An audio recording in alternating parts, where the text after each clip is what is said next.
World War III is between the British Empire, better known as the Anglo-Dutch liberal banking financial system on the one side, and the principal nations of Eurasia, Russia, China, India, and other nations are the targets of intended warfare by the British Empire, which is already turning Europe into a mere colony of the British Empire through the program of the Lisbon Treaty.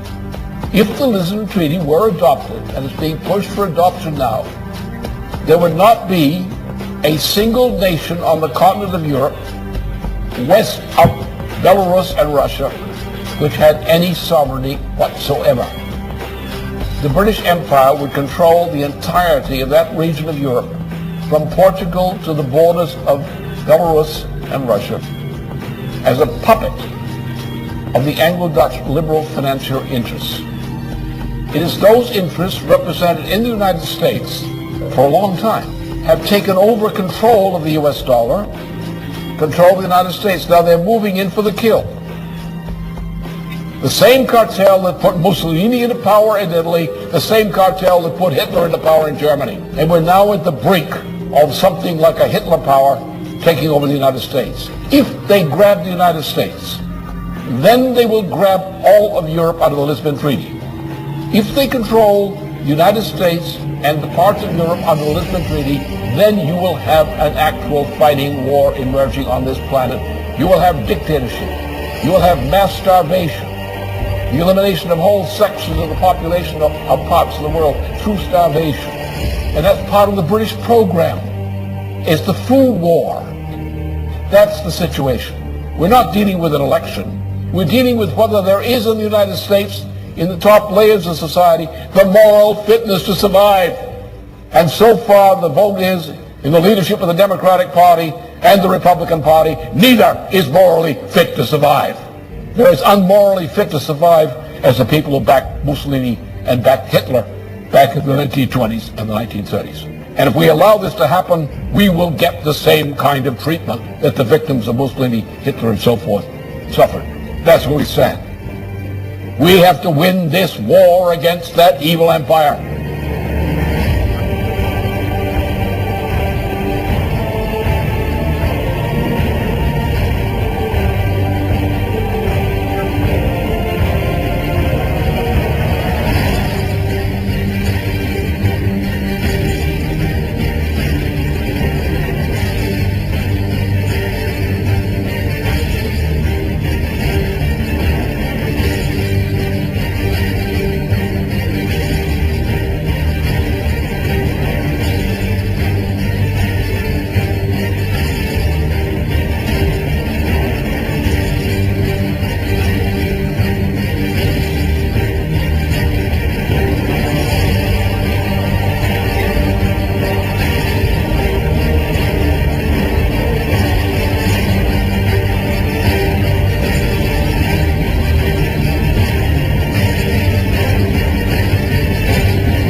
Because what you're having is a world dictatorship under the name of globalization, better called the new Tower of Babel, in which the cultures are being destroyed as the United States is being destroyed, as Germany is being destroyed, as Italy is being destroyed, as France is being destroyed, and the attempt to make war on China, India, and Russia. And that's the intent of the British Empire.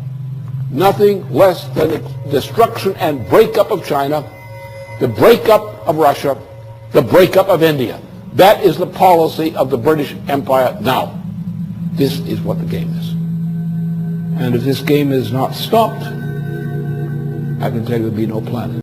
Well, reports are circulating that the US is amassing a greater military presence in the Middle East. The alleged build-up is also rumoured to involve the Israeli use of Saudi Arabian airspace.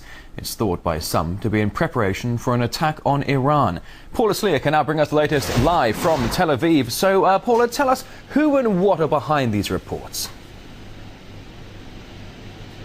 Well, the reports are that Israeli helicopters dropped off large amounts of military equipment at a Saudi military base in northern Saudi Arabia. They follow on from a report some 2 weeks ago that appeared in the London Times magazine.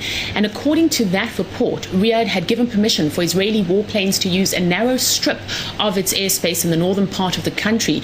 The report also states that Riyadh is adjusting its missile defense systems so that Israeli jets flying overhead will not be shot down.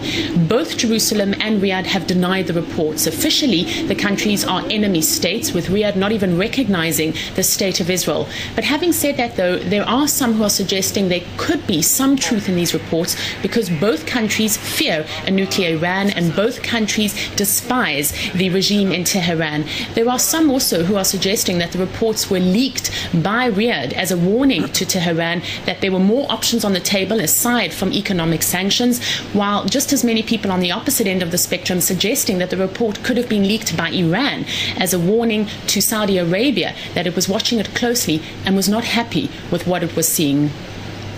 Paula, whether or not there is any intention to attack Iran, how do you think Tehran is likely to react to these reports that you're talking about?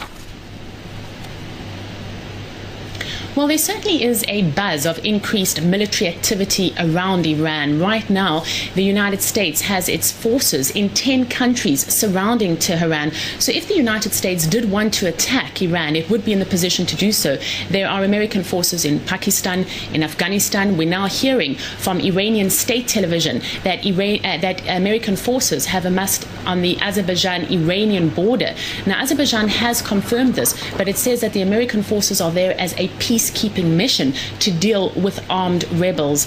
At the same time, Washington has also confirmed that a week ago, a fleet of 11 of its warships did sail through the Suez Canal, but it says that this is routine.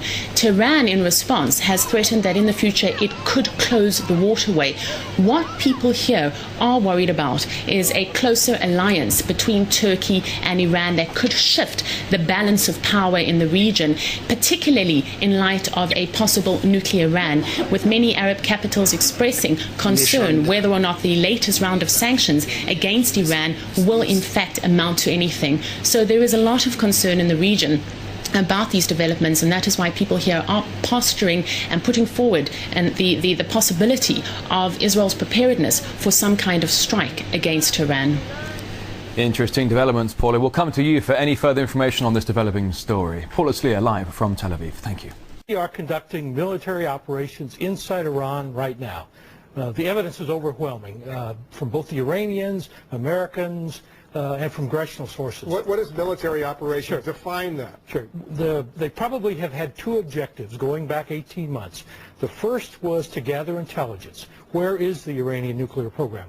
The second has been to prepare dissident groups for phase two, which will be the strike, which will come as the next phase, I think. Well, preparing intelligence, that's understandable, using all sorts of means. They want to know what the Iranians are up to in terms of their nuclear program. But are you suggesting that U.S. military forces, special operations forces, or others are on the ground right now in Iran? Sir. Certainly. Absolutely clear. Iran's one secret underground nuclear fuel enrichment plant. The Pentagon is worried Iran is now burying weapons factories so deep that the current arsenal of bombs can't reach them, leaving the U.S. with no viable military option if a strike was ever ordered. This new Air Force 15-ton bomb may change that calculation. This is the Massive Ordnance Penetrator, or MOP, now being rushed into development to be carried on B-2 and B-52 bombers. The most likely targets, Iran and North Korea, which are believed to have buried weapons facilities hundreds of feet underground or into the sides of mountains. Some of those would probably require this massive ordnance penetrator simply because they're buried so deep and no other bomb would be able to certainly destroy them. At 30,000 pounds, the MOP, some experts say, will be able to penetrate 60 feet of concrete, a significant boost over current bunker-busting bombs like the 2,000-pound Blue 109, which can penetrate just 6 feet of concrete, and the 5,000-pound GBU-28, which can go through about 20 feet of concrete. This has been a capability that we have long believed was missing from our quiver, our arsenal, and we wanted to make sure we filled in that gap. No airstrikes against North Korea or Iran appear to be in the works, but Iran says it could start enriching uranium here in the next 2 years, and both the U.S. and Israel want to ensure that Iran cannot manufacture and assemble a nuclear weapon. All of this has now led to more funding for the MOP. The Pentagon plans to have the first bombs available by December 2010, 2 years earlier than planned. Even though the military option is always theoretically on the table, the Pentagon likes to say it's not helpful to speculate on future targets. But this new 30,000-pound bomb is going to give the U.S. military an option it hasn't had before. Barbara Starr, CNN, the Pentagon.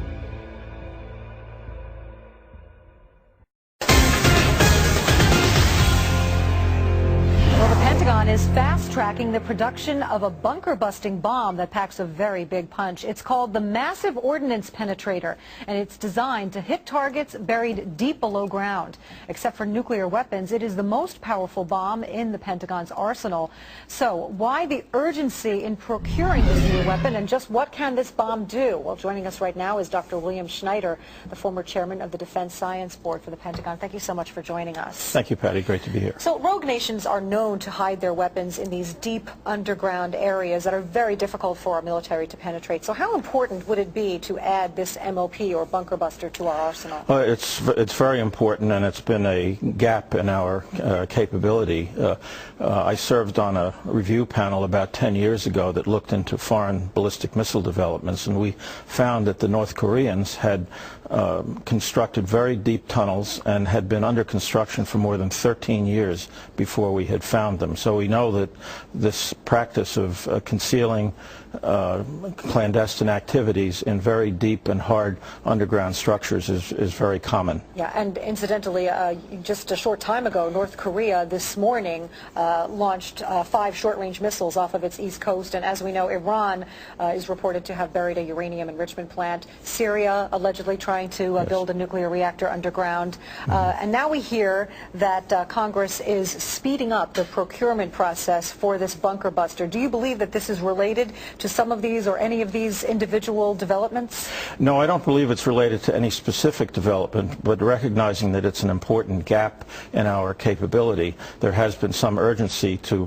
procure it. The Defense Science Board had recommended in 2003 that procurement of these devices be accelerated, but I understand there were some delays in creating the suspension system that holds the munition in the bomb bay of an aircraft. This is a very big munition compared to others in our inventory. Yeah.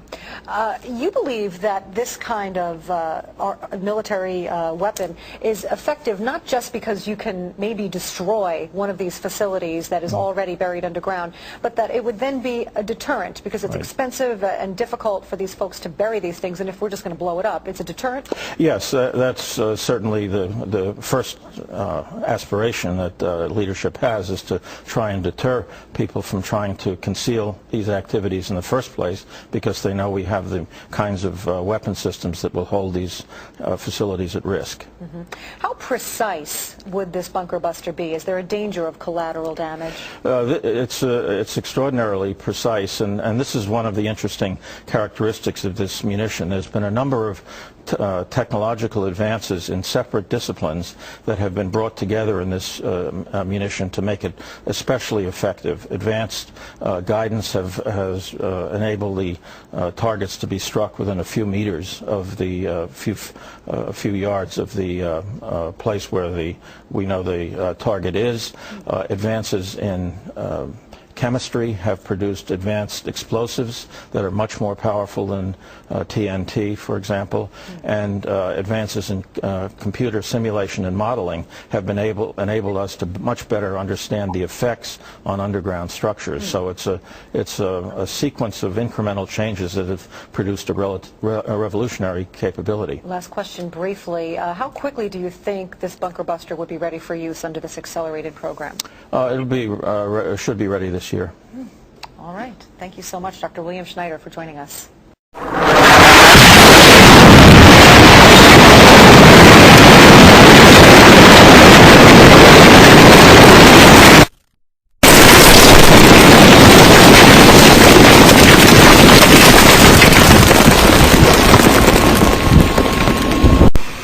how I look now. That's a big ass hole. The US is apparently shipping large quantities of bunker-busting bombs to a British territory. A Scottish newspaper claims the ordnance, which was widely used in the Iraq invasion, is being sent to Diego Garcia in the Indian Ocean. And that is raising fears that American forces could be preparing an attack on Iran. Let's talk more about this tonight with nuclear disarmament activist Alan McKinnon, who's joining us on the line from Glasgow there. Mr. McKinnon, hi there. Now, if these reports are true, what similarities do you see between US military activities now and those prior to the invasion I just mentioned there of Iraq? Well, if these reports are true, it's a very depressing picture, because we're seeing exactly the same build-up to war as we saw 7 years ago with the war in Iraq, with the same claims being made about Iran as were made about Iraq, that it possessed weapons of mass destruction and was about to attack the West. There are 2 years ago there were in every American intelligence agency banded together to produce a report which said that Iraq does not currently have a nuclear weapons program, and that's been reiterated by the former and the present head of the IAEA, the International Atomic Energy Authority, Mohammed al-Baradei, and his successor, both of whom have reiterated that Iran does not have a current nuclear weapons program. But do you think you could be jumping the gun here anyway, suspecting what you think may be going on here? After all, America's got its hands very tied up at the moment, hasn't it, with Iraq and Afghanistan still? Absolutely, and at the moment they're bogged down in two wars in Iraq and Afghanistan, and indeed the war in Afghanistan is already spilling over into Pakistan.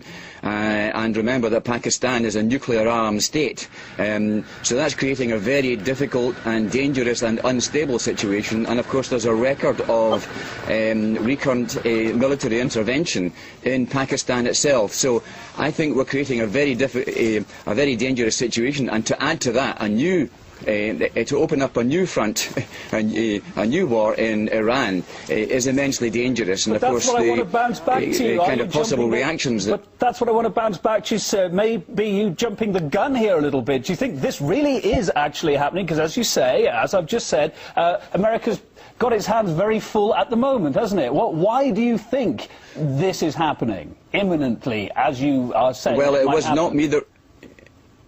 Yeah, I didn't write the article, but certainly the research, and I have seen the invoice, which was the basis for the story, and it certainly does look authentic. And it's confirmed by another story 2 years ago, which suggested that such a military build-up was taking place. Of course, it may simply be contingency plans, but even the fact that the United States is making contingency plans for such an attack is very worrying indeed.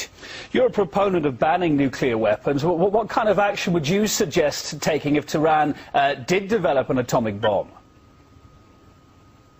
Well, firstly, there isn't any evidence that they have a nuclear weapons program, but I think that Iran may be keeping its options open.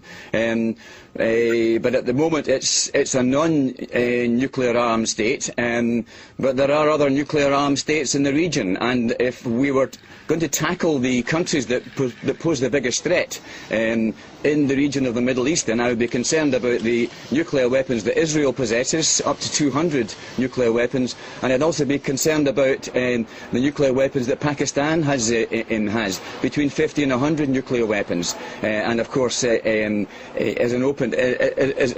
in some kind of conflict over the territory of Kashmir with India at the present time, and a very unstable state in which there's obviously an internal battle going on with the Taliban. So I'd be more concerned about these countries before turning my attention to Iran. And of course, it's inappropriate for countries who themselves are developing new weapons of mass destruction to tell other countries that they can't do that. There's a hypocrisy there which I think we can't escape. Breaking news, terrorists targeting America. A new bipartisan report commissioned by Congress showing terrorist cells are actively plotting or any type of biological, perhaps a nuclear attack on U.S. cities, and that it is likely to happen in the next few years. Again, that's the opinion of this panel. We're getting the details before the report hits the desk of Vice President-elect Joe Biden today. Our Homeland Security correspondent Gene Deserve joins us with today's memo to the president. Hi, Gene. Hi, Kieran. The report says there's a better than 50-50 chance that a weapon of mass destruction will be used somewhere around the globe before the end of 2013, and there is particular concern about one kind of weapon. Mr. President, anthrax, smallpox, Ebola. A report being issued this week says the risk of an attack with a weapon like this is great and growing. We assessed that it was more likely that the United States and the world would be attacked with a biological weapon than a nuclear weapon. Almost 15,000 scientists in the U.S. work with dangerous pathogens to develop vaccines and other countermeasures. There is security. We need to continually push the knowledge front, but also recognize that we have a duty to society to make sure that we deal with the regulatory agencies. But many experts are sounding an alarm. In 1918, a virulent strain of influenza killed an estimated 20 to 40 million people worldwide. That virus has been recreated from scratch in a laboratory. So has the polio virus. The capability and technology to do this science is spreading across the globe to places like Indonesia, Pakistan, and Iran, increasing the odds that a deadly virus or bacteria could fall into the wrong hands and be used as a weapon. It's already happened here with anthrax. We cannot in this world preclude a biological attack. It's simply impossible. But the congressionally mandated Commission on the Prevention of Weapons of Mass Destruction, in a report this week, says there are steps that could make a biological attack less likely. Tighter security at U.S. labs handling dangerous pathogens, a strengthening of international treaties, enhanced disease surveillance to detect an attack, and better forensics to track where it came from. Leadership of this country and the world will have to decide how much of a priority do they place on avoiding the worst weapons in the world getting in the hands of the worst people in the world. This panel had planned to travel to Pakistan to do some of their research, but just as they were about to board a plane, they heard that their hotel there had been bombed, the Marriott, and so they canceled their trip. But it reinforced to the panel members that something must be done to stem all forms of terrorism. Kieran, back to you. And so what was the consensus, if any, on whether or not we're prepared to fight against any type of attack like that? Well, the consensus on the bioterrorism sphere is that our margin of safety is shrinking. The recommendation is that the incoming administration appoint one person, sort of a WMD czar, to marshal forces all across the federal government to better prepare this country for the possibility of a bioterrorism attack, which would be possibly cataclysmic. All right, Gene Deserve at the White House. The ramifications economically, politically, and from a security perspective would be devastating. And we know that organizations like Al-Qaeda are in the process of trying to secure nuclear weapons or other weapons of mass destruction and would have no compunction at using them. War. When do you see that happening? Again, you know, the timing's very difficult, but we believe it's going to be sooner rather than later, and it's going to be steps into the Great War. It's not going to be one day, but it can be one day if there is a 9/11 magnitude terrorist strike, which we believe is going to happen. So you have all these different factors going on at one time. Which one's going to be the tripping point? It's very difficult to say at this point. Scott, does that answer your question? I just wanted to ask one quick thing about the war part. Hugh Court has a website where he calls that bin Laden has plans for an American Hiroshima. I wonder if Gerald is familiar with what's available through Dr. Court, and if he would have any, does he put much credibility into that? I've been hearing from bin Laden now for how many years, and I don't think he has the wherewithal, even if he's even there. There isn't bin Laden anymore. Scott, I appreciate your call. Let me comment on that. Look, we know Al-Qaeda was created by the CIA. We know bin Laden was CIA. We know that every week or two there's a new article quoting him from some message board or audio, and at the bottom it says, we don't know if this is him or not. This is a boogeyman, a Goldstein, somebody to scare the population. Here's the Washington Times. Critics, Obama administration hyping terrorist nuclear risk. The Obama administration is warning that the danger of a terror attack within the United States with a nuclear weapon is increasing. But U.S. officials say the claim is not based on new intelligence and questioned whether the threat is being overstated. And President Obama went on in the 47-nation nuclear summit they were having to conclude that the risk of nuclear confrontation has gone down between nations, but the risk of nuclear attack from terrorists has gone up. I mean, this, and then it's got all these top analysts saying this is political hype and fear-mongering, and Obama's trying to blame it on Iran, when Iran is Shiite, the arch enemy of the Saudi Arabian al-Qaeda Wahhabis. Comments on that, Gerald? Yeah, you've covered it. It is hype, and it could happen, by the way. You know, when I wrote Trends 2000 back in 1996, we front-loaded it with the breakup of the former Soviet Union and all of the suitcase-sized nukes and other nuclear materials that were being sold on the black market. So again, with the foreign policy going in the direction it's going in, of course there's going to be major reprisals against the United States. Anybody that thinks differently is out of their mind. You can't invade other countries, occupy them, kill hundreds of thousands of people, and not want people to get even with you. How they do it, whether it's nuclear, a biological attack, whether it's whatever it might be, in a stadium, in a shopping mall, it's going to happen. Well, Gerald, what I'm saying is in this inverted logic, terrorism will help the New World Order, it will help the fascists, the corporatists, because the public doesn't understand we're attacking other people. You know, if a cop breaks his baton on your head, he charges you. This literally happens with assaulting him now. There's a big federal case, of course, with Maryland University over this right now. And so it really helps the establishment to stage terror attacks as a pretext to launch these new wars. Alex, you don't need any clearer proof than Afghanistan and Iraq. Iraq is a war being fought under false pretenses. There was no weapons of mass destruction. There was no ties to Al-Qaeda. And go back and look at what the reasoning was to attack Afghanistan. It was to get Osama bin Laden and close down the terrorist camps. So they're going to use anything they can, fake or real, to keep the military machine going and to keep the people under their thumb in the height of fear. And as you mentioned, they're using the fear card again, and they're playing the card as a trial balloon because there's going to be real reasons for fear coming down the road. Okay, I want to go back to calls, but I wanted to bring up another subject. Back in January of last year, a year and a half ago, or almost a year and a half ago, we got State of New York, Bureau of Cemeteries, internal documents.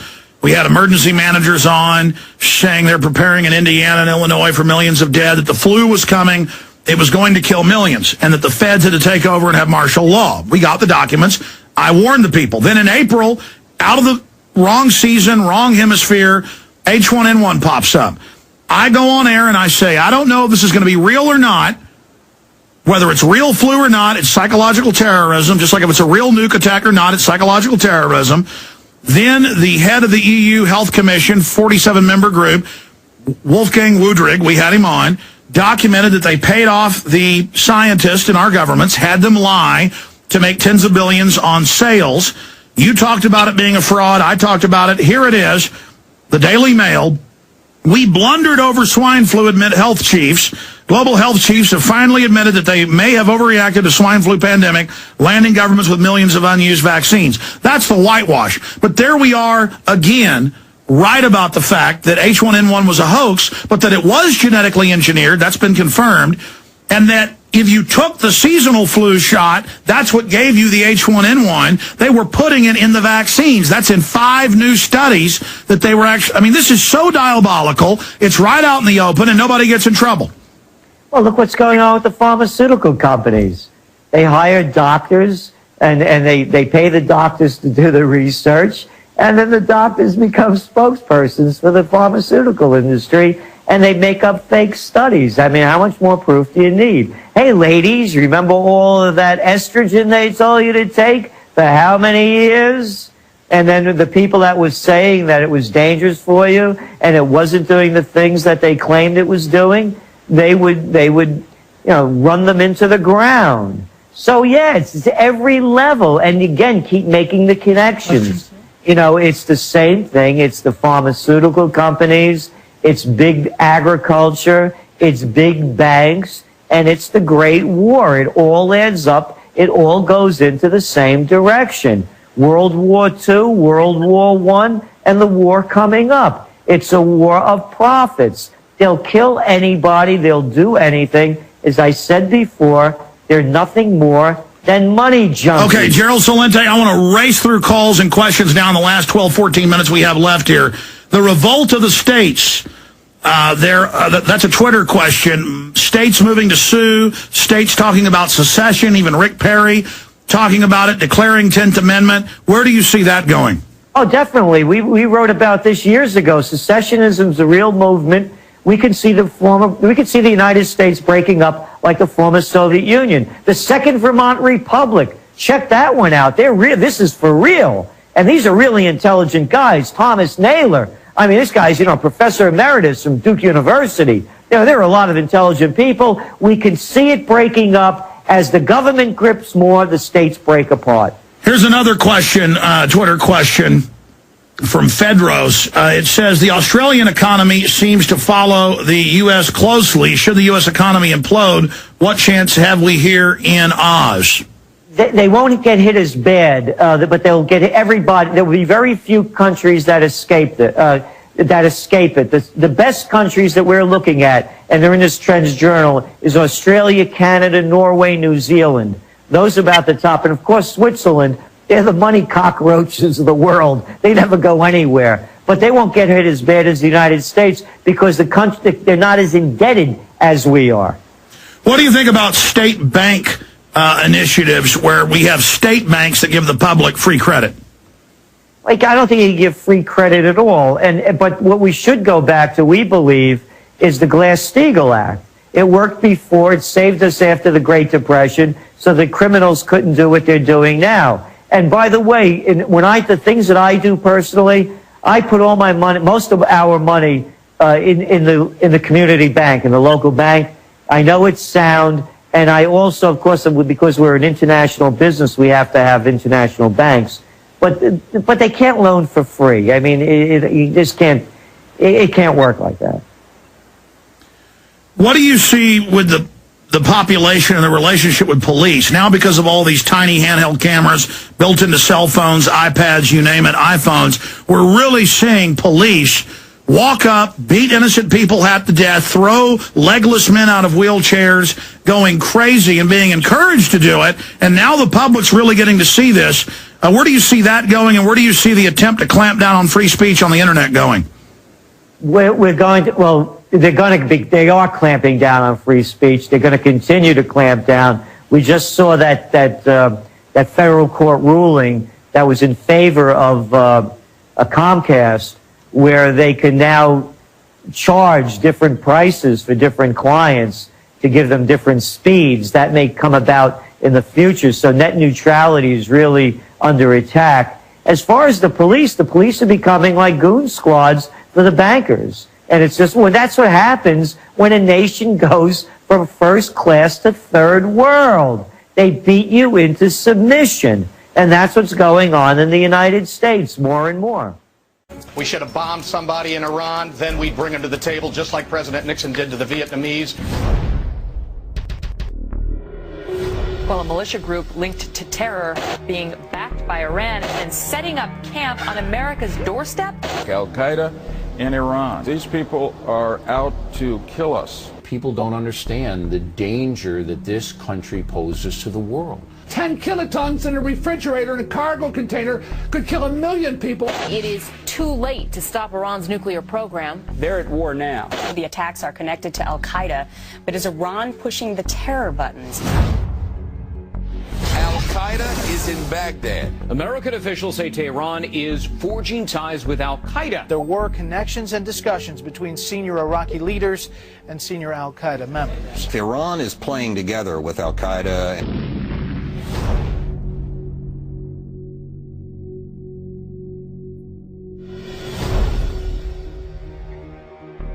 Al-Qaeda operatives in Iran training in aircraft to fly into either buildings in a 9/11 style attack. Iran is the central banker of international terrorism, and I hope it's not going to take another 9/11 to wake us up. We're fighting a forward strategy to prevent another 9/11 from happening over here. We don't want to have another 9/11. 9/11 with weapons of mass destruction.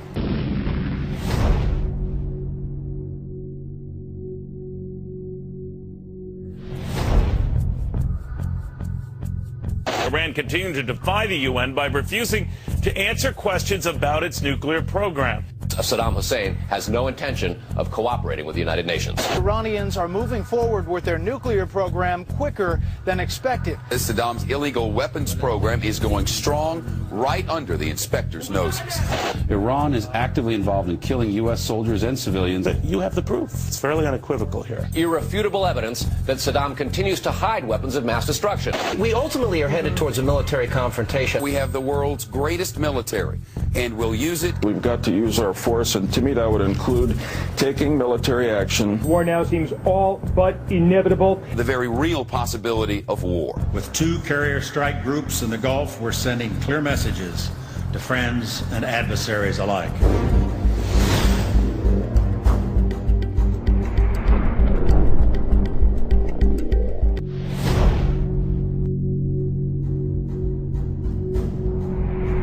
This network is helping fight the media war, and the American people have been dumbed down by the secular left.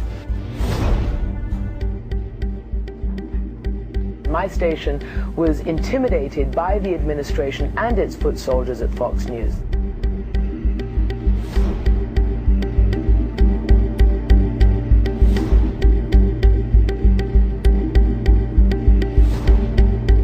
A Fox News Channel investigation. I think the Iranians have sleeper cells in the United States. The risk of nuclear weapons going off in U.S. cities is the greater risk. These are devastating weapons, and they're being used more. They choose the time and the place where they can use the nuclear weapons. And where it leads is direct confrontation with the United States. Find out as Fox exposes never-seen-before details of Iran's secret war. Iran, the ticking bomb, only on the Fox News Channel.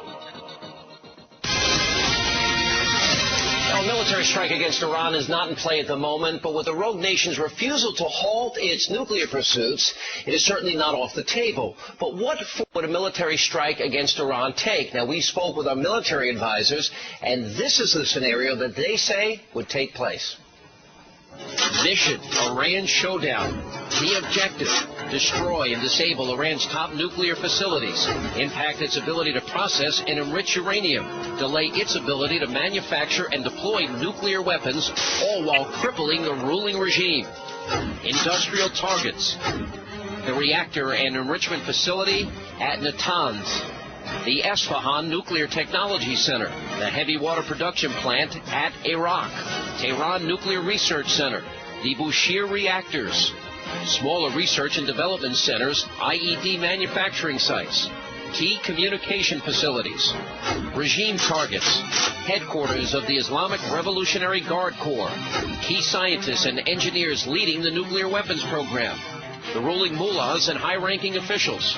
The operation, a massive air assault launched by Air Force bombers and Navy carrier-based strike fighter aircraft, would form the majority of the attack. Waves of Tomahawk cruise missiles fired from Navy ships and subs would offer support. Initial airstrikes would likely be launched from locations outside of the Gulf. Bombers would stage from regional countries supportive of the operation. Afghanistan and Iraq might be options. The air operation would likely include some special operations forces keeping track of mobile, high-value targets. Special ops could be inserted by air, sea, or cross into Iran from neighboring countries. Ships would be positioned in the Persian Gulf, the Gulf of Oman, and Mediterranean. Subs would prowl the waters near the Iranian coastline. The firepower. Weapons from a host of conventional GPS-guided joint. Direct attack munitions and specifically designed penetrating bombs. Air-launched cruise missiles like Slammer and Tomahawk missiles from Navy ships, 10 and 20,000 pound fuel-air mixture, and penetrator bombs from Air Force heavy bombers. High-speed anti-radiation missiles, EA-6B Prowler jamming aircraft would blind Iranian air defenses and interrupt control networks. The Allies. Getting Allied support and permission to use airspace, airfields, and logistic facilities would likely be contingent on the context of the attack. Support for a surgical strike may be more difficult to obtain from Iran's neighbors than if the objective was a full regime change. Turkey, a longtime NATO ally and friend of the U.S., denied us permission to use their facilities en route to Iraq to attack Saddam. We could see a similar scenario this time around. Utilizing airspace or waters without a nation's permission would likely be considered an act of war. Probability of success. The total destruction and disabling of all nuclear facilities is unlikely. The Iranians have carefully watched North Korea and Iraq and learned the lessons about deception and concealment. Major industrial facilities are known and identified targets, but there are likely plants and labs deep underground and intentionally located in urban areas.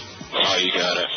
Our intelligence is unable to confirm all locations. These would probably require special operations actions or the use of Iranian resistance forces. The likely result would be severe damage to the facilities that we do know about and the removal of their ability to enrich and produce large volumes of weapons-grade material. And coming up, we're going to speak with two of our military advisors and get their analysis of what an Iran showdown would look like. And by the way, don't miss a Fox News investigative piece, Iran Ticking Time Bomb, this Saturday, 9 p.m. Eastern. And well, this rhetoric directed against Iran has been ongoing for several years. In fact, it started in the immediate wake of the invasion of Iraq. And I think what is important to understand is that the United States, NATO, as well as Israel are involved and have been involved in planning a war directed against Iran. And what they want is to essentially have the support of public opinion, present Iran as a threat to global security due to its alleged nuclear weapons, which it doesn't have, and of course present a justification and a pretext for humanitarian intervention on behalf of the international community. What I think people have to understand is A, Iran doesn't have nuclear weapons, and B, there are a number of European countries which are considered to be non-nuclear states which have nuclear weapons, and I'm talking about Belgium, Holland, Germany, Italy, and Turkey. These are 5 non-nuclear states which have nuclear weapons made in America, stationed in their military bases, and these are, in fact, targeted at Iran. It's a clear case of distortion and double standards. It's to build a war pretext incident, and I think what is very serious here is that if any kind of military action directed against Iran will immediately lead to escalation. Namely, at the moment we have 3 war theaters, 3 distinct war theaters in the Middle East. We have Afghanistan and overflowing into Pakistan on the one hand, we have Iraq and Palestine. Now the moment there is any kind of military action, punitive action directed against Iran, that whole region will flare up from the eastern Mediterranean right to the Chinese border. And we must also understand that this action against Iran is also indirectly targeting 2 main countries, China and Russia, which have extensive military cooperation agreements with Iran. And consequently, this has to be understood as part of a global war. If there is an attack on Iran, I think we must understand that we are potentially in a World War III scenario. That whole region flares up, and if other countries intervene, such as China or Russia, even in a passive way, we are in a World War III scenario. I know for a fact that this war has been prepared since late 2004 in terms of the stockpiling of weapons, establishing a state of readiness. All that is underway. Just about a year ago, the United States sent in a mission to Israel to modernize their air defense system, and the air defense system of Israel is now integrated into that of the United States and NATO, so that in effect what we're seeing is the coalescence of an alliance between the United States, NATO, and Israel. It's a formidable force in terms of capabilities. The issue is that U.S. military planners are often unaware of the broader consequences of their actions. They defined back in 2002, 2003, the notion that U.S. tactical nuclear weapons, what they call the mini nukes, are harmless to the surrounding civilian population. In fact, the Senate then approved the use of these tactical nuclear weapons in a conventional war theater, and they said they could in fact be used.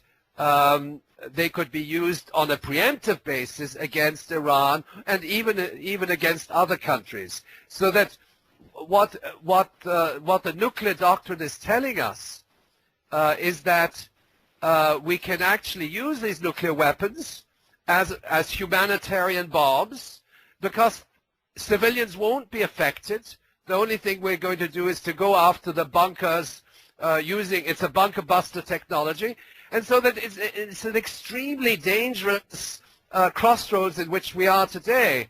The United States has launched a military adventure at the global level with its NATO allies. And those who decide on these military actions believe their own propaganda. They actually believe that they're going to make the world safer by waging a nuclear attack on Iran. And they also believe, they may also believe that Iran is a threat. And so that the whole propaganda ploy, which is presented in the Western media, has got completely out of whack. It's a propaganda ploy which justifies actions which could be devastating. We have a situation where the major political figures like Obama or Hillary Clinton are in the diplomatic arena attempting to build this consensus. The constant and persistent reference to the war on terrorism as a justification for waging war in the Middle East, when in fact anybody who has some understanding of that region knows that what is at stake is the oil. Okay, and 60% of the oil and gas lies in the region, which extends from the tip of Saudi Arabia up to the Caspian Sea basin. It's a very strategic region. And why are they why are they demonizing Muslims? It's very simple. They're demonizing Muslims because the oil happens to be in Muslim lands. I undertook the calculation that something of the order between 65 and 70%, depending on the estimates of the world's oil reserves, lie in Muslim countries.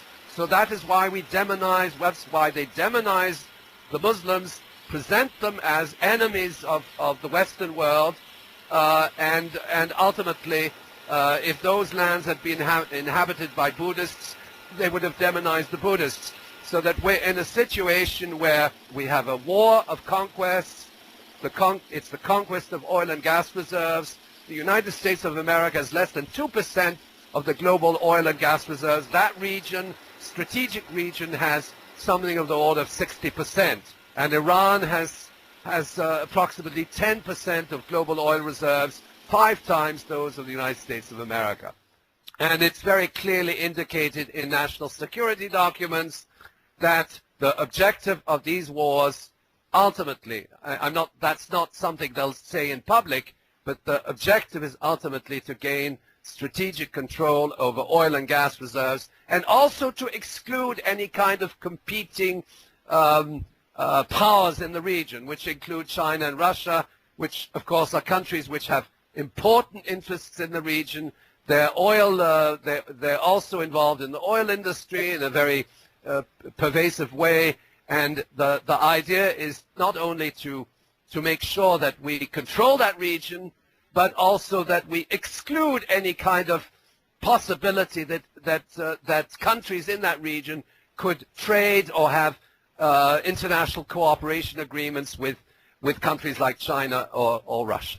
Well, General Nikolai Makarov, chief of Russia's general staff, says the United States may attack Iran. What would happen if this invasion takes place? Well, here to talk to me about it is investigative journalist and RT contributor Wayne Madsen. Wayne, thank you so much for joining me. So first of all, I want to ask you, Secretary of State Hillary Clinton has repeatedly denied that the United States is going to attack Iran. But why do you think the Russian officials are so, they believe that this will happen? Well, General Makarov, the head of the general staff in Russia, said he got this information from Admiral Mullen, the chairman of our Joint Chiefs of Staff. I find it unusual, though, that at the same time Hillary Clinton yesterday was at a town hall meeting in Jeddah, Saudi Arabia, and stated that wouldn't it be nice to have a similar town hall meeting like this in Tehran.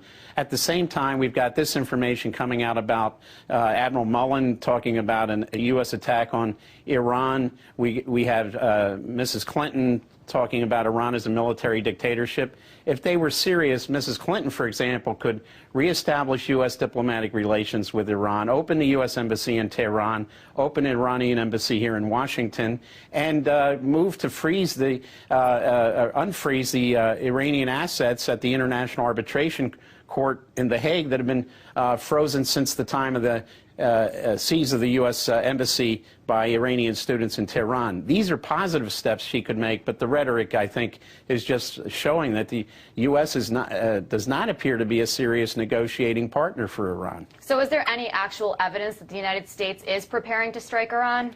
Well, certainly we have a huge buildup of forces in the Gulf. We have pre-positioned weaponry in Qatar at the Al Udeid Air Base. We have also supplies and troops all over the region, in Iraq, in Afghanistan, all through the Gulf, United Arab Emirates, Kuwait. So yes, we have the forces in the area, but the minute we would attack Iran, General Odierno, the head of U.S. forces in Iraq, just said recently that Ahmed Chalabi, who was so instrumental in getting into that quagmire in Iraq, has direct ties to the Iranian government. So Iran could cause a huge conflagration in Iraq. We would not be pulling out of that country anytime soon. And there are significant Shia minorities throughout the Gulf, in Bahrain, in Qatar, in the United Arab Emirates, and in the Saudi Eastern province. If they were to incite those minorities, we could see a shutdown of the oil flow. They could block the Strait of Hormuz. We could see a huge increase in the price of oil and natural gas. So I wonder if the rhetoric is actually going along with realism here with these comments we're hearing out of U.S. officials. Well, I'm glad you brought those oil prices up, because I was going to ask you, what would be the consequences of a United States strike on Iran for the rest of the world? Well, I mean, there'd be huge increases in energy prices. It would affect the markets around the world. But for the purposes of our troops in the area, we would see the death toll go much higher, because if Iran, as I said, notified its cells in Iraq and in Afghanistan and throughout the Gulf to go after U.S. forces in what they call asymmetrical warfare, we would see a huge increase in casualties, and also the U.S. having to remain in the region for a long time. And that's, of course, all tied to the election this year, and I don't think the Obama administration would want 3 wars with an additional proxy war in Yemen at the same time. I think they would see huge electoral defeats at the polls. Thank you so much for joining me, Wayne. And of course, tensions rising between the United States and Iran.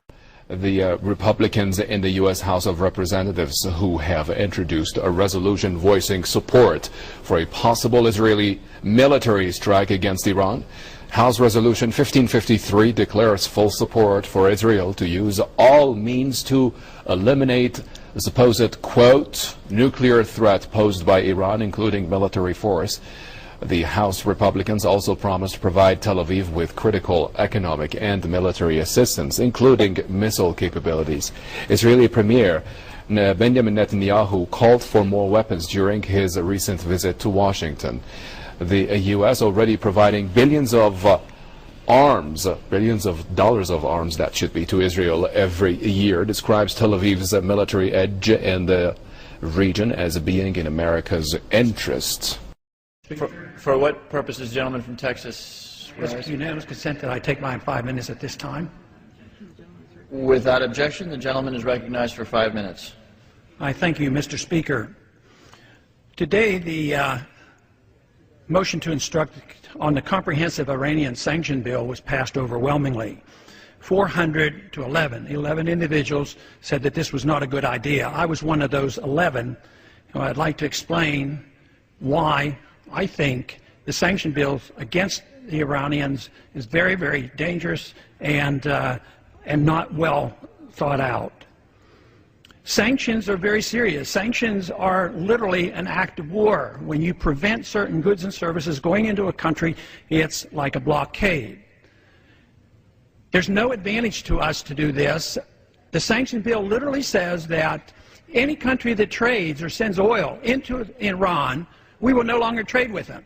So if Russia sends in oil or gasoline or refined products, or China does, we are theoretically under this bill not to trade with them.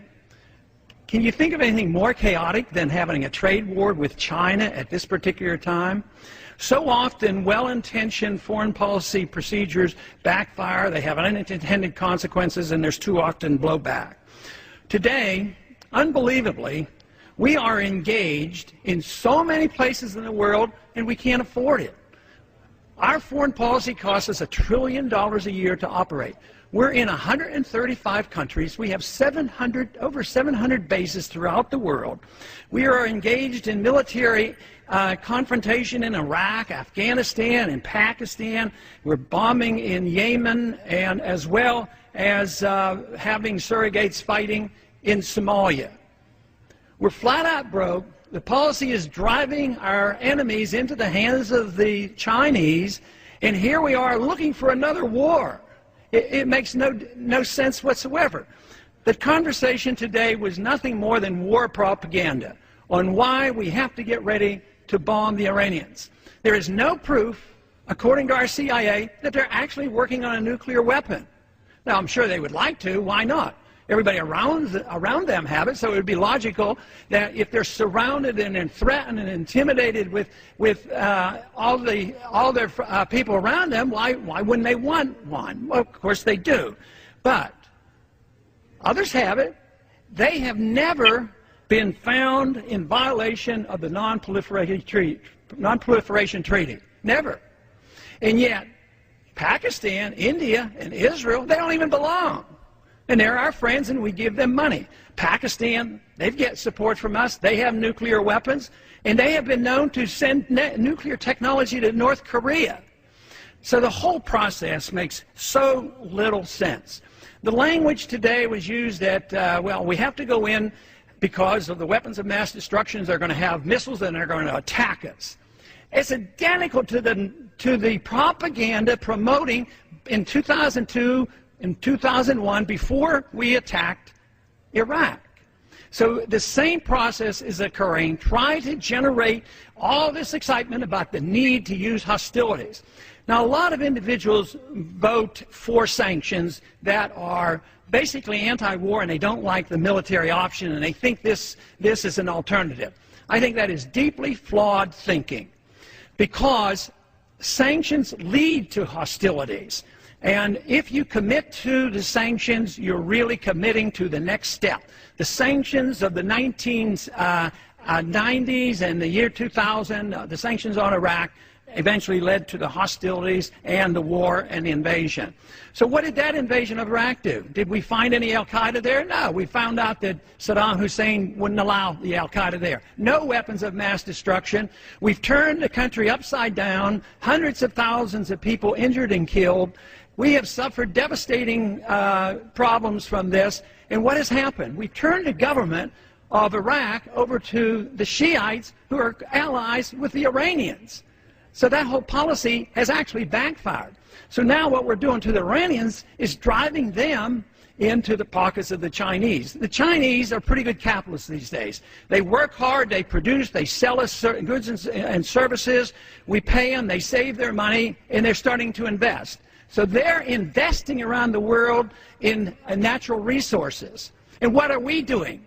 All we're doing is trying to take over the world with natural resources so we have control of oil. This is a mercantilistic idea. It's ancient, and it takes you back to almost colonial times. So this, I think, shows that our policies are deeply flawed. I sure would have wished this vote would have come out differently, and I warn, this was a very dangerous vote. As world powers hold talks with Iran over its nuclear program, the US could be preparing for more radical steps to tackle the spectre of an Iranian nuclear bomb. RT's Dina Grusovsky discusses this issue now tonight with Wayne Madsen, who says that Washington is preparing for war with Iran. Let's get the latest. Dina, what are the grounds behind these latest claims? Well, Kevin, you know, Iran is really the burning issue here in the United States. But the question that is rarely asked is the United States preparing to attack Iran? RT contributor and investigative journalist Wayne Madsen says they are. He says special forces are training to do just that right as we speak. Well, he joins me today for more details. Thank you so much for being here. So talk about this highly classified training that you say is going on. Well, I just returned from the Nevada test site. Now, this is the location where the United States used to test atomic explosions, hydrogen bombs. There's a lot of underground facilities present on the Nevada test site.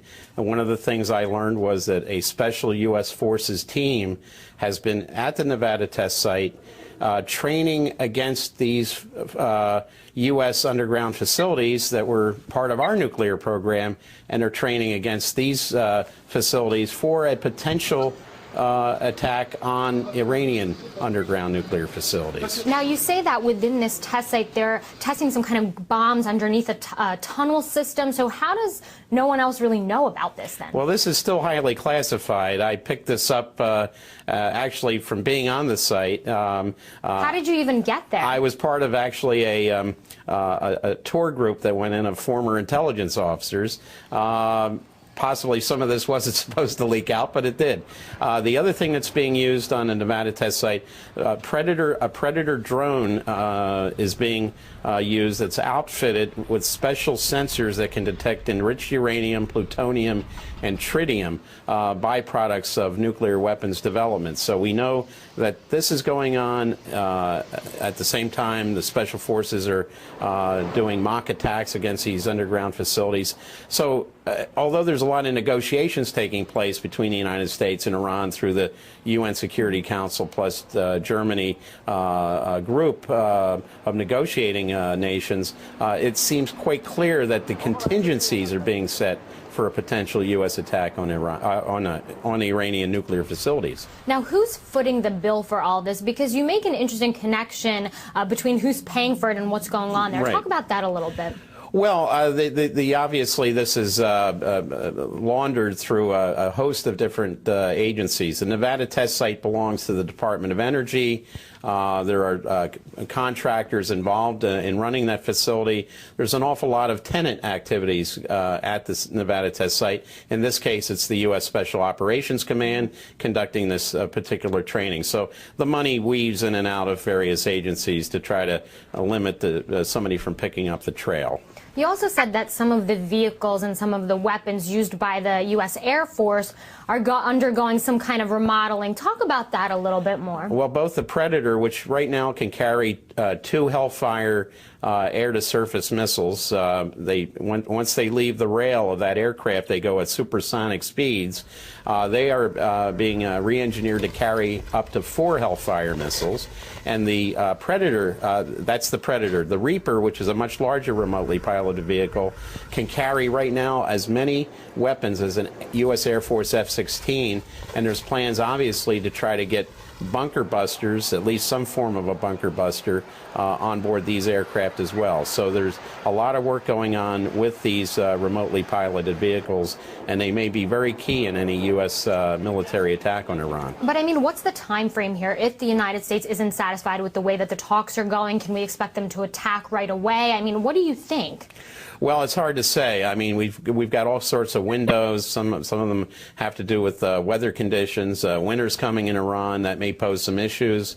One thing about these remotely piloted vehicles, they can't be flown by satellite if there's cloud cover. So in the event of winter weather with a lot of cloud cover, that would pose a problem for a winter attack on Iran using these particular weapons platforms. There's a lot of different things to consider. I want to thank you for being here and for your analysis. Shocking stuff here, Kevin, but we're going to keep you posted on all of the latest. Yeah, Dina, goes to show, doesn't it? This channel, RT, goes out of its way to try and bring our viewers always a different angle on the story, another perspective. Dina Gusovsky, talking there to investigative journalist Wayne Madsen. Thanks ever so much.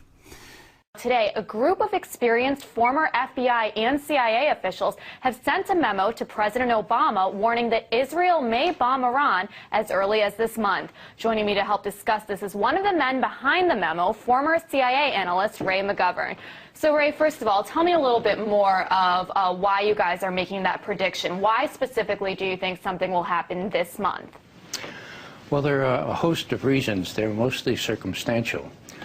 But the most important one has to do with what impression Prime Minister Netanyahu got of our president when he was here 3 weeks ago.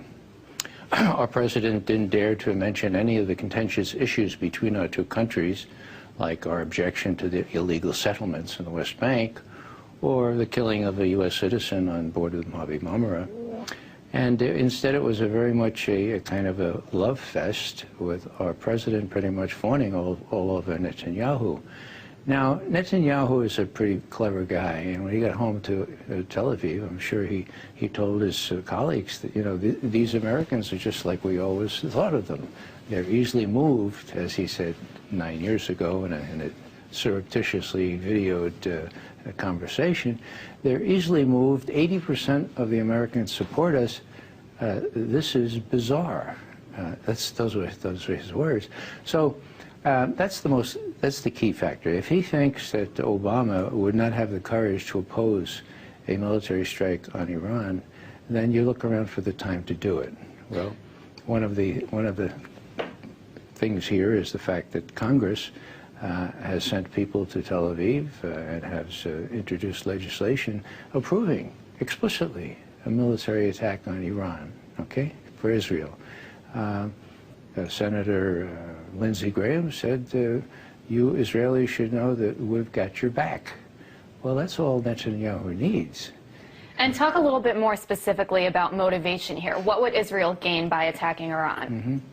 Well, it's very clear that Israel has set out a policy to get rid of any hostile regimes with any power in the Middle East. Worked pretty well with Iraq, didn't it? The removal of Saddam Hussein. Of course, there are more terrorists there than ever before, but they got rid of Hussein. In their basic document, a clean break, securing the realm, back in 1996, when Netanyahu was his first prime minister, it was stated explicitly that Iran would be right on that list.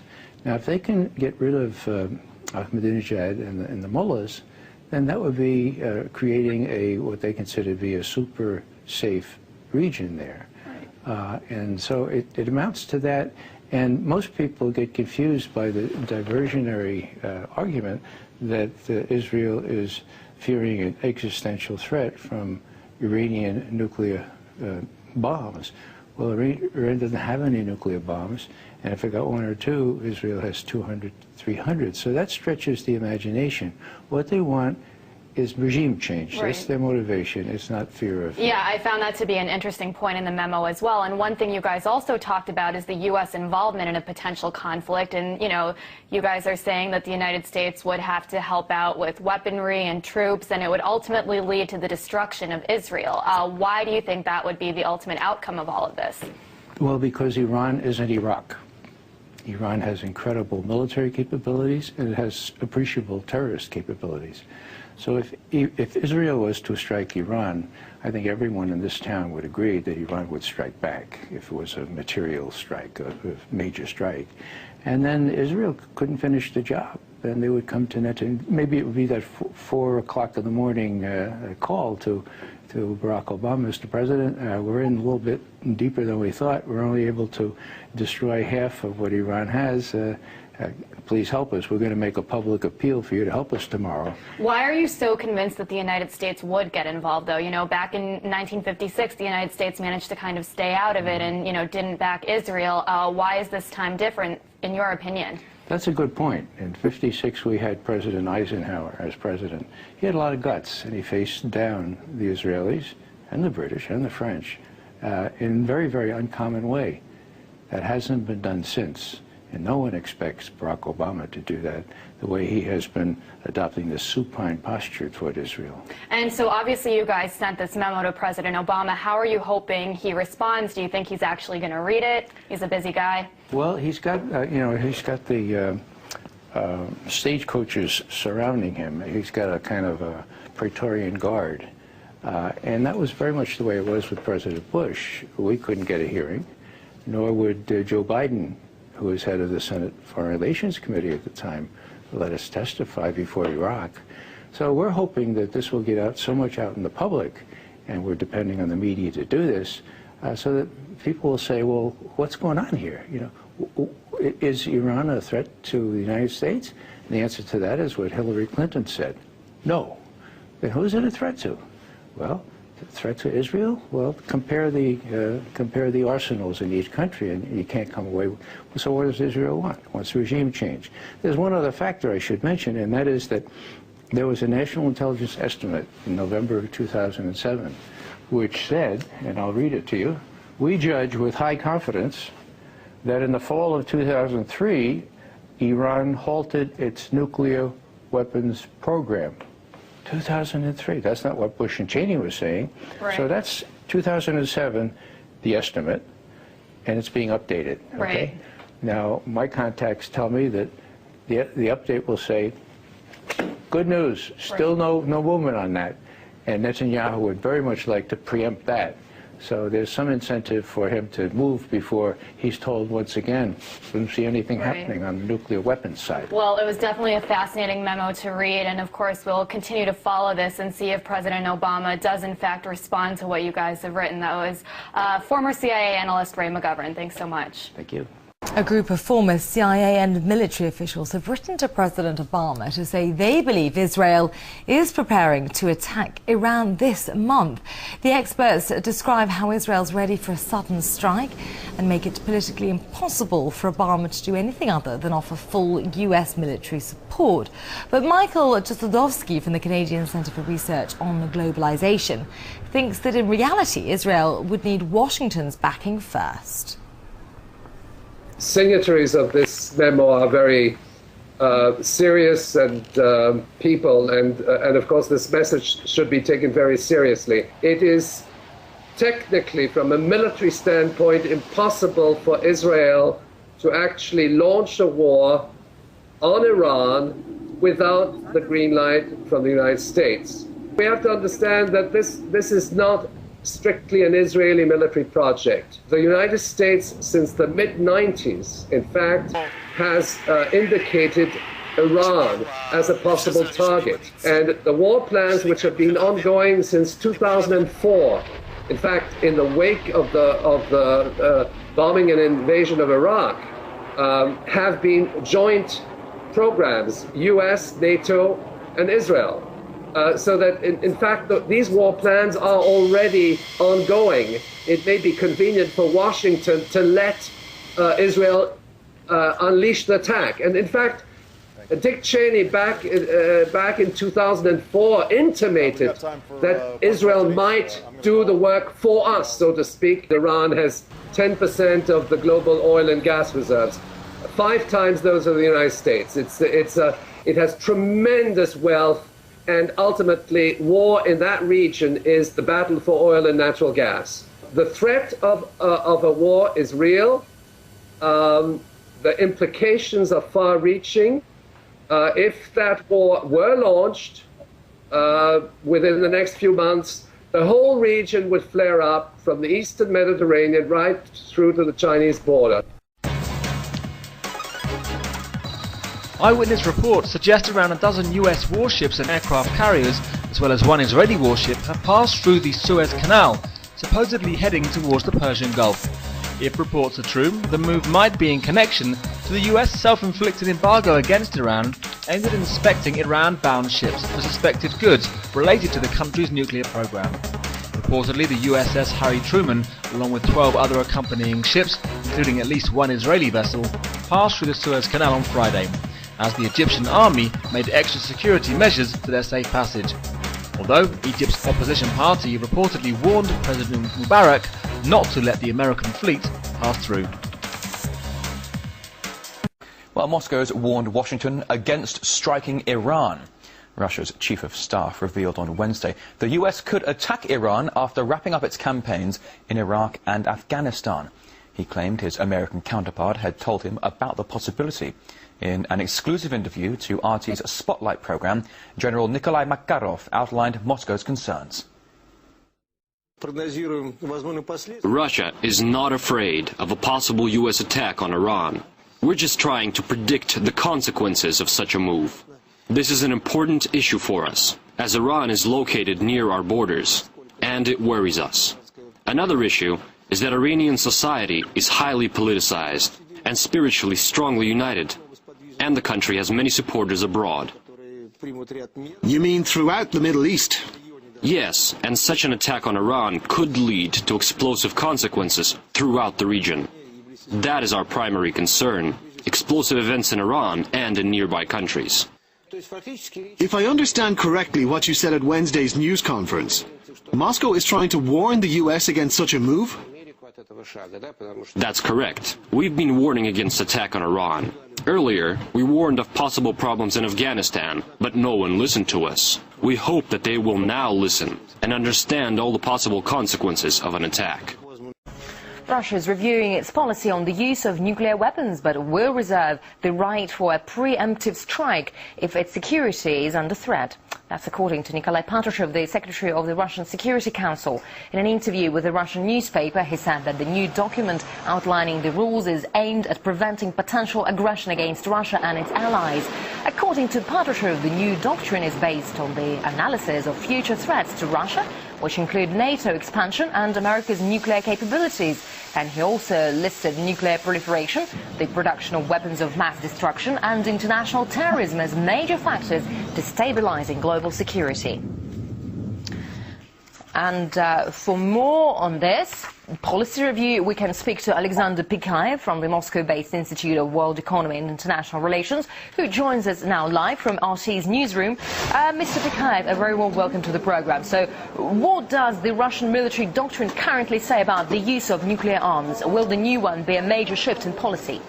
Well, so far there is no any new Russian military doctrine. Secretary Patrushev was talking about draft document which used to be approved by the Russian president, and the draft would be ready by the end of the year. So far we are talking about draft. Existing Russian military doctrine, however, permits a first use of Russian nuclear weapons under certain circumstances. If somebody invaded Russia or had an attack on Russian military forces abroad, for instance, and under certain circumstances it could invite Russian nuclear attack. But it is not the first strike, so to speak. It would be response on a military attack made by the others. And here, Russia is not alone. The current Russian military doctrine in this particular point is similar to doctrinal documents of other nuclear powers like the United States, the United Kingdom, France, and in the Russian case the reliance on nuclear weapons is dictated by perceived weakness of Russian conventional forces, and such weaknesses should be compensated by Russian nuclear might. In the US case, it's much more controversial because the United States has a huge conventional predominance over all countries in the world put together, but still they rely on a first use of nuclear weapons. Yeah, once again, why are these rule changes needed, and why now? Well, again, we are talking about some preliminary thinking. It is not approved by the Russian president, so it's not a doctrine.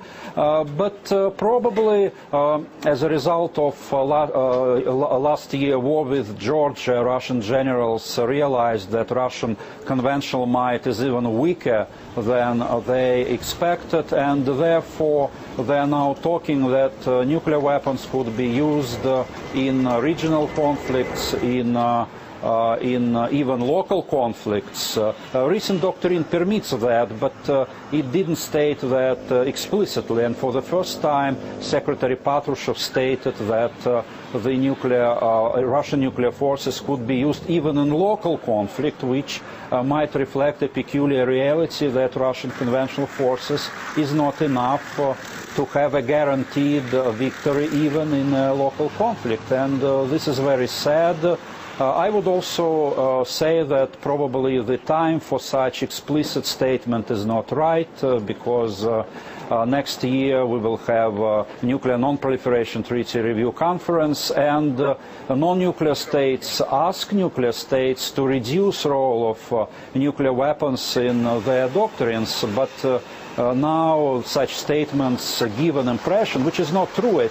Everything was inexistent. Everything is inexistent military doctrine, but it creates a perception that Russia increases the role of nuclear weapons in its doctrinal documents rather than decreasing it.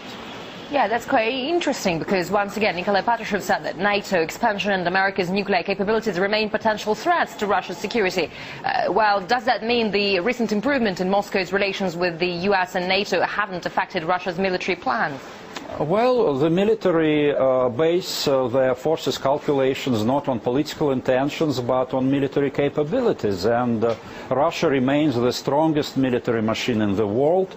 There are dangerous debates on a new NATO strategic concept which might involve certain increase of NATO military infrastructure close to Russian borders, and of course the military has to take into account all developments, and they need to think about potential countermeasures. So this is a sad reality, but this is unfortunately the reality here in Europe after 20 years since the end of the Cold War. All right, I got you. Alexander Pikhayev from the Moscow-based Institute of World Economy and International Relations in RT's newsroom. Thank you very much indeed for sharing your views.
Iran as the world began to learn about a set of Israeli military maneuvers earlier this month. Is threat likely?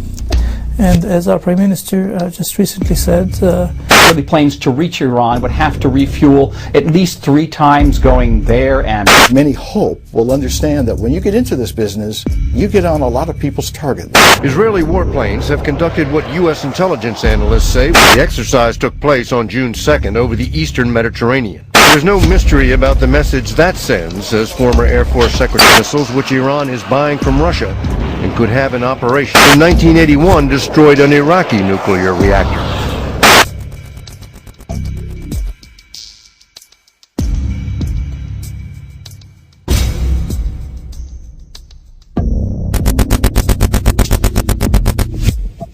The massive retaliation. Scary words. Does massive retaliation mean you go into Iran, you would bomb Iran? Is that what that's supposed to suggest? Well, the question was, if Iran were to launch a nuclear attack on Israel, what would our response be? And I want the Iranians to know that if I'm the president, we will attack Iran.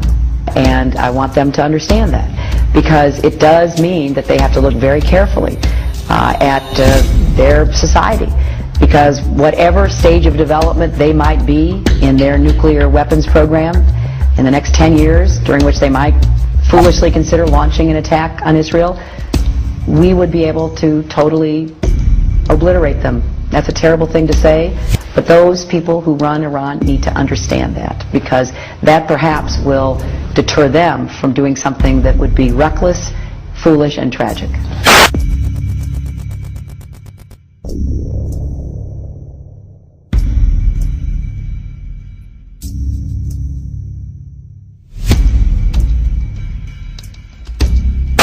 Britain too, so I'm going to sell oil in the euros. Came out and said that in the fall of 2000. It's a big secret here in the United States. With the mighty dollar's position as the world #1 suddenly under threat, did a ripple of fear go through the Bush administration? From 2001 to the very beginning of the war, Iraq exported about 3.3 billion barrels of oil. We bought 2.5 of those billion. We bought 2/3 of the oil, but we had to pay in euros. We couldn't have the Federal Reserve. The Federal Reserve cannot print euros. So we have to sell GMs to Europe to get the euros, or whatever we sell to Europe, goods and services, in order to get the euros to buy the oil from Iraq. So the petrodollar recycling system began to break down. So according to this theory, Saddam Hussein signed his own death warrant. President Bush had no choice if he wanted to save his country. He quickly placed Iraq on his list of axis of evil nations. And with invasion plans already in place, the inevitable soon happened. I think the decision by Saddam Hussein to go for a petro-euro was the last straw. They had to move because the economy was threatened. And this is what you need to look at, the whole aspect of Middle Eastern oil. The economies of Europe, the economies of the United States, and the economy of Britain were threatened by Saddam Hussein's decisions. With the Iraqi oil industry firmly under US control, there was just one final task left to do to complete the conspiracy and save the dollar.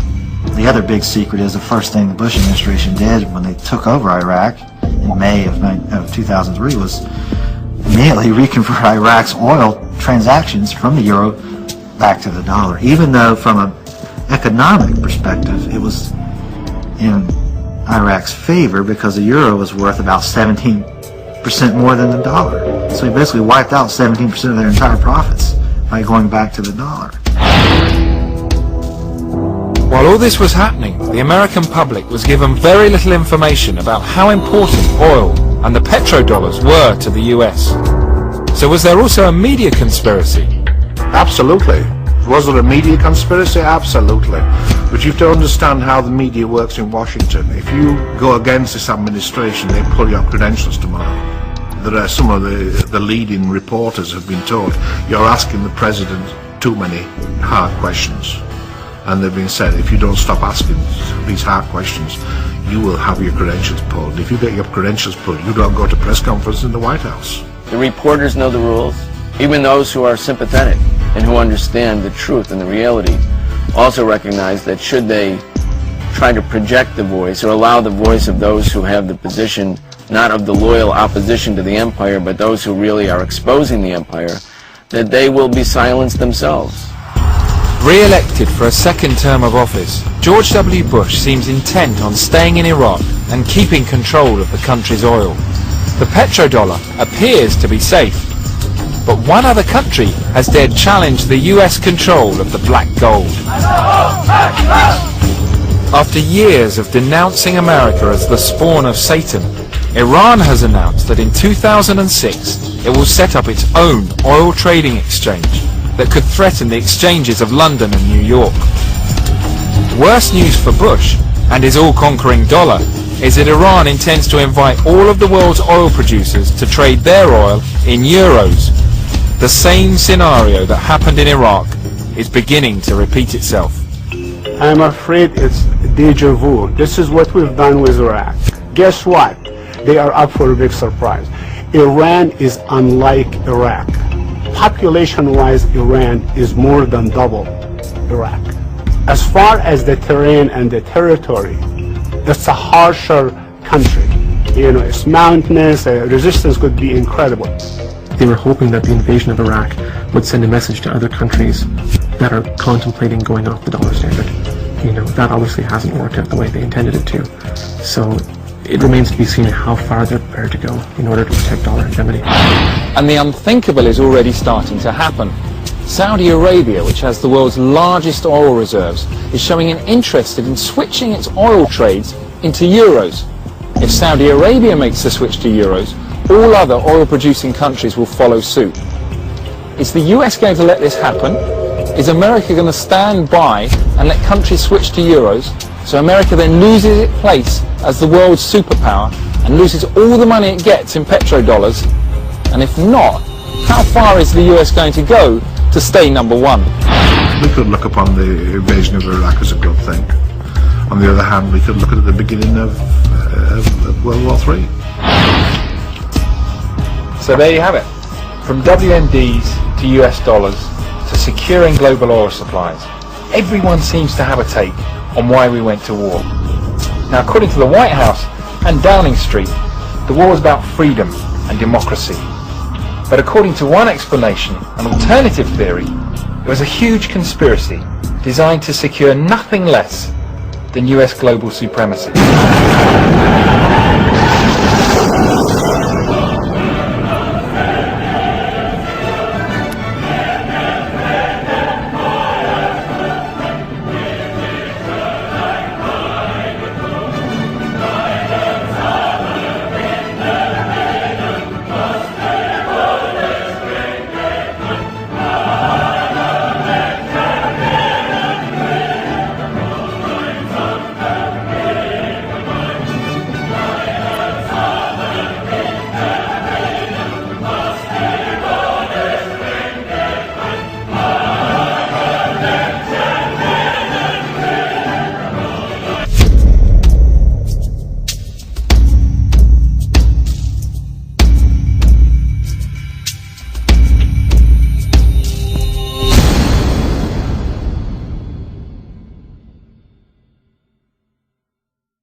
That's for sure.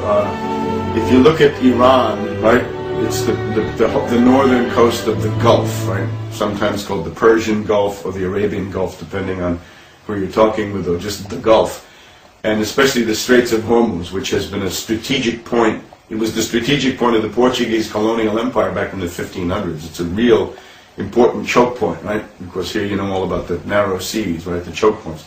So that's one of the key ones. About 1/3 of the world's oil comes out of there. Now, the Iranians have this long coast, right? They can use mines, torpedoes, gunboats, anything, any piece of artillery, anything that will shoot a tank, an old cannon, anything, can be lined up along the Iranian coast, and especially when you get to Hormuz, it's so narrow. You can sink hulks in the Straits of Hormuz and block it that way. You can have burning oil slicks the way Saddam did. I mean, the possibilities are endless. You can interdict the oil traffic coming out of the Persian Gulf, from the Karg Island Iranian one and from the Saudi ones, because that's 1/3 of the oil. of the world, and most of the oil for Europe obviously comes out of there, which is a good reason for Europe to stop this insanity before it goes any further. It would have a very bad effect on the U.S. forces in Iraq because their supplies would be cut off and they would face really being starved out. They'd be encircled without a supply line. They can't be supplied by air because also Turkey is not going to allow the use of that Incirlik base too much longer because of this Kurdish terrorism. Right? The U.S. is backing Kurdish terrorists. Mainly they want them to attack Iran, but they also attack Turkey. The Turks have had enough of that. So you'd have to say that the Iranians will undoubtedly retaliate, right? Any state that is attacked has, under the UN Charter and just under natural law or common sense, the inherent right of self-defense, which means retaliation, which will mean cutting off the oil out of the Persian Gulf. Plus, they do have these missiles, and the missiles can strike Saudi Arabia, U.S. bases in Saudi Arabia, Israel, and any other country that might be considered to be supporting or participating in such an attack. And then, in terms of the global retaliation, just use your imagination, the sky's the limit. I don't know what they would do in that regard, and I don't want to find out. So I would say, let's stop this entire insanity here, because if you just cut off the oil out of the Persian Gulf, which I think is the main thing they would try to do, that would essentially mean oil goes to $500 a barrel or $1,000 a barrel. That will not be peak oil. That will be the effect of war. And that, of course, will destroy the dollar, destroy the world banking system. It will pitch us into a very dark, very cold, very hungry, very impoverished world, and essentially a new dark age. The other thing about it is that if you run this attack the way the neocons have talked about it, in other words, a concentrated bombing campaign against the Bushehr reactor, the Isfahan and related nuclear facilities, reprocessing plants and things like this, that will create a big cloud of radioactive pollution. And there are some people in the Indian Ocean that have already taken measures to reduce their exposure to radioactive fallout coming from Iran, whether it's U.S. conventional bombs on nuclear sites or U.S. nuclear bombs on nuclear sites will do the same thing. So you don't want to have that. It's going to have a tremendous regional effect in that regard. So I think this is a disaster for the entire world. If you bomb the oil fields of Iran, you will kill Chinese because they're there to get their oil deliveries arranged. And if you bomb the nuclear facilities, you'll kill Russians who are building them. If you think about the blowback when the U.S. bombed the Chinese embassy in Belgrade back in 1999 during this insane act of vandalism ordered by Al Gore, probably to please his friend Prince Charles, which was the bombing of Serbia, you can think about the huge wave of hatred against the U.S. that swept through China and also Russia at the time. Now let's imagine the U.S. bombs Iran and kills Chinese and Russians. That means you're going to be facing China and Russia together. And this you don't want to have to face. So again, stop it. Don't do it. There's no reason for this. It is suicidal and it will be apocalyptic. It will be the end of the world as we've known it.